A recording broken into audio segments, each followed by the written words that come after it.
आप देख रहे हैं प्राइम पोस्ट और आज हम बात करेंगे डोनाल्ड ट्रंप का व्हाइट हाउस में पाकिस्तान के army chief of staff Asif Munir के साथ उनका लंच अब सिर्फ एक मुलाकात ही नहीं बल्कि एक बड़े जियोपॉलिटिकल चेस गेम का हिस्सा बन चुका है।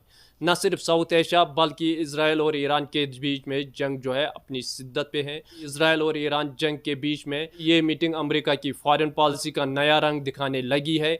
क्या ये लंच सिर्फ एक फोटो ऑप था या किसी बड़ी डील का पहला कदम?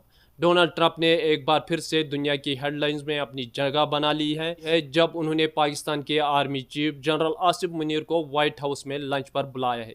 ये मुलाकात सिर्फ इंडिया और पाकिस्तान के दरमियान में होने वाली 4 दिनों की छोटी सी जंग के बाद नहीं हो रही है, बल्कि उस वक्त हो रही है जब ईरान और इसराइल के दरमियान जंग अपनी शिद्दत पर है। ट्रंप के 19 जून के शेड्यूल में लिखा गया था कि वो जो है इस्लामिक रिपब्लिक ऑफ पाकिस्तान के चीफ ऑफ आर्मी स्टाफ के साथ क्लोज डोर लंच करेंगे, लेकिन एजेंडे की कोई जिक्र नहीं की गई थी। हालांकि लोग समझ रहे हैं कि ये मुलाकात सिर्फ साउथ एशिया के कन्फ्लिक्ट पर ही नहीं बल्कि मिडिल ईस्ट की बढ़ती हुई टेंशन पर फोकस। साउथ एशिया एक्सपर्टों ने भी इस पर अपनी राय दी है। उनका कहना है कि ट्रंप अभी ईरान के खिलाफ अपने ऑप्शन को वेट कर रहा है और इस कॉन्टेक्स्ट में पाकिस्तान का रोल क्रिटिकल हो सकता है। ये एक्सपर्ट्स का मजीद ये भी कहना है कि पाकिस्तान और अमेरिका के दरमियान कुछ और भी मामला चल रहे हैं, जैसे कि क्रिटिकल माइनिंग, क्रिप्टो करेंसी और काउंटर टेररिज्म पर कोऑपरेशन।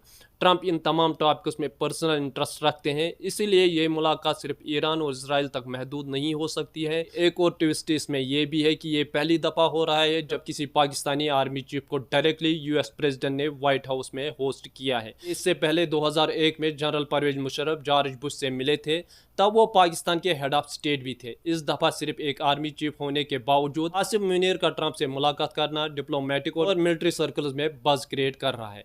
एक और टेंशन ये भी है कि पाकिस्तान की सिविल हुकूमत ने खुलेआम इसराइल की स्ट्राइक को ईरान के खिलाफ जस्टिफाइड एग्रेशन और सॉवरेनिटी के खिलाफ वर्जी करार दिया है। पाकिस्तान ओपनली ईरान के साथ खड़ा हुआ है और जनरल आसिफ मुनीर ने भी अपनी स्पीच में ईरान के लिए सपोर्ट का इजहार किया है। वही अगर हम बात करेंगे दूसरी तरफ, वो अब अमेरिका के सबसे बड़े एलाई बैठक में शामिल है। ये कन्फ्लिक्टिंग पोजीशन ट्रंप और मुनीर के दरमियान कुछ अनकंफर्टेबल सवालों का सबब बन सकता है। पाकिस्तान एक तरफ से यूएस के साथ टाइज इंप्रूव करना चाहता है और दूसरी तरफ से वो तेहरान के साथ अपनी इस्लामिक भाईचारे पर मबनी रिलेशन भी बरकरार रखना चाहता है। इस दफ़ा ट्रंप का स्टाइल भी वही है, अनप्रिडिक्टेबल और पर्सनल नैरेटिव पर मबनी। एक्सपर्ट्स का ये भी कहना है कि ये मुलाकात पाकिस्तान के लिए किसी स्ट्रेटजिक ब्रेक थ्रू का सबब नहीं बनेगी, बल्कि ये ट्रंप की फॉरेन पॉलिसी की शोमैनशिप का एक और एपिसोड है। कुछ लोगों का ये भी कहना है कि आसिफ मुनीर ने शायद ईरान के हवाले से कोई वोटिव सपोर्ट एश्योर दिया होगा या फिर मिडिल ईस्ट में किसी स्पेसिफिक रोल की ऑफर की होगी।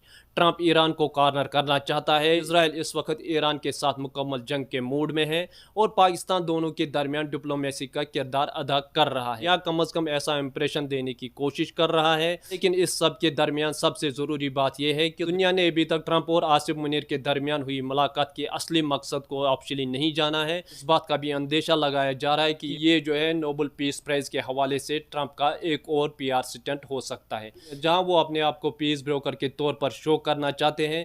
लेकिन जैसे कि एक्सपर्ट कह रहे हैं कि ये सब ज़्यादा सिंबॉलिक है, इसका एक्चुअल इम्पैक्ट ना तो यूएस पाकिस्तान के रिलेशन पर कोई रेवोल्यूशन लाएगा और ना ही साउथ एशिया की स्ट्रेटजी में कोई बड़ी तब्दीली। इसी बैकड्रॉप में इंडिया ने पहले ही कह दिया है कि वो किसी भी थर्ड पार्टी मीडिएशन को नहीं मानेगा, ना ही ऑपरेशन सिंदूर के सिलसिले में और ना ही किसी और मामले में। और जब तक पाकिस्तान IMF के ब्लैकआउट में फंसा हुआ है, उनके पास अमेरिका को ऑफर करने के लिए कुछ खास नहीं है। तो ट्रंप के साथ जनरल आसिफ मुनीर की ये व्हाइट हाउस लंच सिर्फ एक डिप्लोमेटिक फोटो ऑप्स बनकर रहेगा, एक ऐसी तस्वीर जिसमें ज़्यादा सिंबॉलिज्म है, कम सब्सटेंस है। आपकी क्या राय होगी, आप ज़रूर बताइए।